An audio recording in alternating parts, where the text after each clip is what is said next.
नमस्ते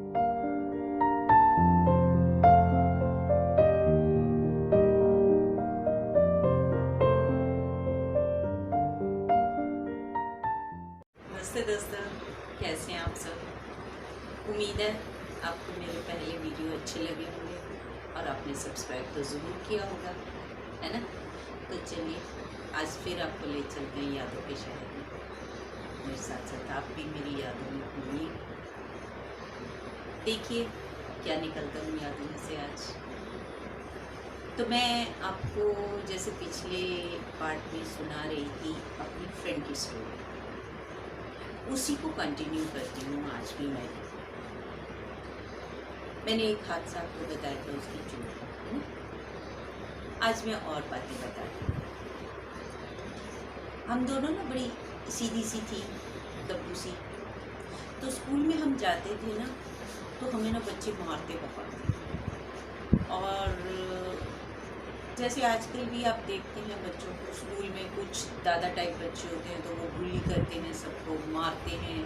और थोड़े से तब्बू से बच्चे जो होते हैं वो हर जगह बैक सीट हो जाते हैं। तो हम भी कुछ इसी तरह थी दोनों, बैक सीट।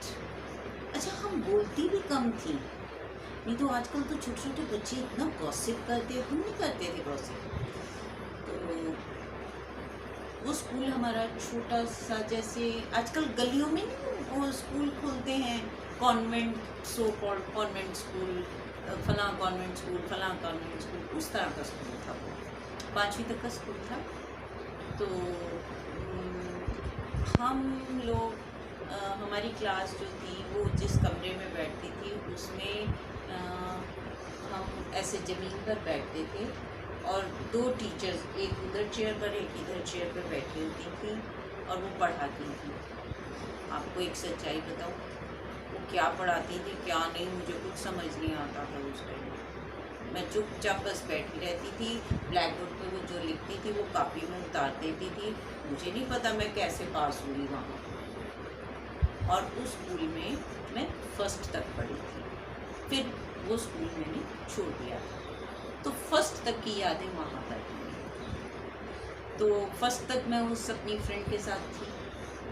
अच्छा, मैं उसको बार बार फ्रेंड कह के आपको बता रही हूँ, उसका एक नाम रख दी। क्या नाम रखी? पायल रख दी, क्योंकि उसका असली नाम नहीं मैं बताऊंगी, क्योंकि अभी वो है, ठीक नहीं है। तो पायल भी मेरे साथ थी उसी स्कूल में। एक बार पायल के ना घुटने पर वो घमौरियाँ होती है ना, तो आजकल तो एसी वगैरह बहुत चलते हैं, उन दिनों तो कूलर भी किसी के घर में शायद हो, कभी भी नहीं होता था, कहीं भी नहीं होता रहा। तो वो घमौरियों में ना उसकी ना वो बिगड़ गई, थोड़ा सा बन गया था, तो घुटने पर भी था। तो वो ऐसे बैठी हुई थी, तो टीचर ने आके अलमारी खोली और उसके घुटने पे लग गई। उसका घुटना लहूलुहान हो गया और वो चुपचाप सुबह सुबह रोती रही, पर उसकी हिम्मत नहीं कि टीचर को कह दे। और टीचर ने उसको एक थप्पड़ जोर से मारा कि तुझे तमीज़ नहीं है, तू यहाँ क्यों बैठी है। अरे भाई, टीचर से कोई पूछे, बिठाया भी तो तुम ही ने है रो में कि ऐसे करके बैठ जाओ रो में। तो वो बेचारी चुप रही। दोपहर को जब स्कूल ओवर होने के बाद उठे वहाँ से, तो उसकी वाइट सलवार यूनिफॉर्म की पूरी खून और वो बेचारी लंगड़ा के चल रही, उसका घुटना सीधा नहीं हो रहा था।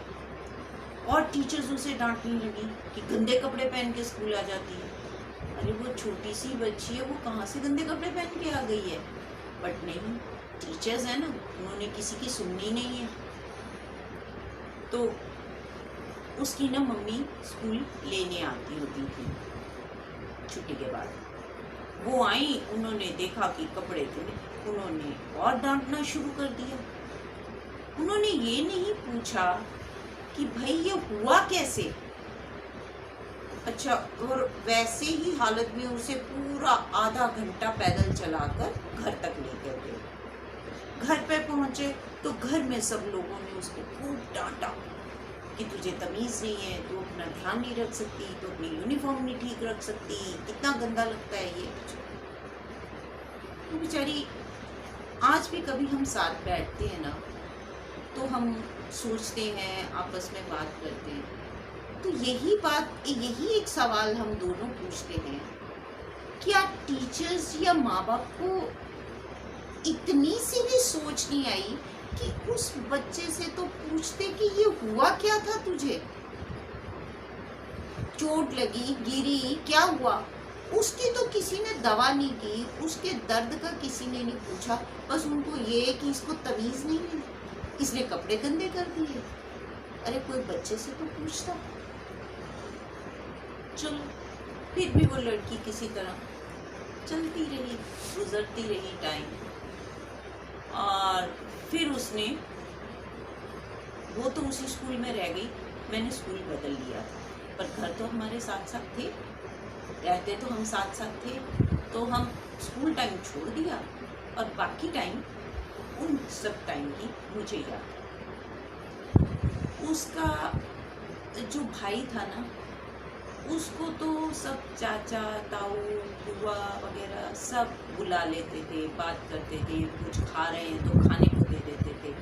वो सारा दिन बाहर वाले बरामदे के ना दरवाजे पे बैठी रहती थी, या फिर चुपचाप अंदर के कमरे में ना एक पलंग बिछा हुआ था। उन दिनों के पलंग ना ऐसे बॉक्स वाले नहीं होते थे, खाली होते थे नीचे से, उसके नीचे घुस के वो सोई रहती थी। या फिर शाम को हम बाहर खेलते रहते थे। और छुट्टी के दिन तो हाँ, उन लोगों की आफत आई रहती थी, क्योंकि कोई भी छुट्टी हो, जितनी सरकारी छुट्टियां होती थी, उसके फादर की भी छुट्टी होती। और उसके फादर पूरी गली कहती थी कि रावण का दूसरा रूप है। इतना मारते थे, इतनी गाली देते थे, इतना डांटते थे, कुछ मत पूछो। तो छुट्टी वाले दिन उन लोगों को पानी भी पीना नसीब नहीं होता था, क्योंकि उनके फादर उनको सामने बिठा के मारते जाते थे और बोलो पहाड़ा, थप्पड़, बोलो पहाड़ा है। ना उनको नहाने देते थे, ना खाने देते थे। उन्होंने नियम बना रखा था कि नहाए बगैर खाना नहीं देना, नहाने देना नहीं, खाना देना नहीं। उन बच्चों ने कभी भी कोई त्योहार नहीं मनाया, कोई त्योहार उनके घर में नहीं मनाया जाता था। ना दिवाली, ना होली, ना कोई भी, मतलब कोई त्योहार नहीं होता था। फिर एक बार उनके घर में बहुत बड़ा टेंट लगा, बहुत हलवाई वगैरह बैठा, सब कुछ हुआ। तो पता लगा कि उसके किसी कज़न के मुंडन हो रहे हैं। तो आपको अगर याद हो, आपके घरों में भी अगर कभी फंक्शन आपने देखा हो, तो टेंट वाले पहले एक दिन आके सामान रखते थे, फिर धीरे धीरे उसको सेट करते। तो उनकी कुर्सियाँ वगैरह सब पड़ी थी, तो हम पूरी गली के बच्चे उसमें ना हम खेल रहे थे। कोई ऊपर जाता था, कोई नीचे बैठता था, इस तरह। तो उसको पता नहीं क्या सूझा, वो उन सोफ़ों के बीच में ना छुपन छुपाई हम खेल रहे थे, उसमें छुप गई। और वहाँ वो छुपी, कोई ढूंढ नहीं पाया, और वो वहाँ छुपी छुपी सो गई। हम सारे अपना खेल के चले गए अपने घर। जब शाम होने लगी, हमारे ध्यान में ही नहीं आया कि वो हमारे साथ नहीं है, और वो वहीं सोई रह गई। उसके घर के लोगों को जब होश आई कि वो लड़की उनको नहीं मिल रही पायल, तो उन्होंने पूछना शुरू किया इधर उधर। तो उसकी बुआ वगैरह कहती हैं भाग गई होगी। बोलने से पहले उन बुआओं ने ये नहीं सोचा कि वो छोटी सी बच्ची 4 साल की होगी, शायद 4.5 साल की, वो कहाँ भाग गई होगी। पर नहीं, क्योंकि वो बुआ थी, ताई थी, वो बोल सकती है, कुछ भी बोल सकती हैं वो लोग, क्योंकि उनको राइट है, वो बड़ी हैं, उन्होंने बोलना है। उन्होंने बोल दिया। फिर वो जब वो कुर्सी वाले जब वो सेटिंग बना रहे थे ना, तो उन्होंने जब वो सोफे उठाए तो वहाँ वो सोई मिली। तो उन्होंने फिर आके उनके घर में कहा कि साहब एक बच्ची सोई पड़ी हुई है वहाँ सोफे में। तो देखने गए तो वो उनकी पायल थी। फिर उसकी पिटाई हो गई कि तू यहाँ क्यों सोई थी। अरे भैया, तुम लोग माँ बाप बने हो या बड़े बने हो, तो इसका क्या मतलब है? सिर्फ पीटते ही रहना मतलब होता है बड़े होने का? बच्चे से तो पूछो, बच्चे से तो बात करो, पर क्या करें, बड़े हैं ना। पर देखिए, आप ऐसा मत कीजिएगा बच्चों के साथ, है ना।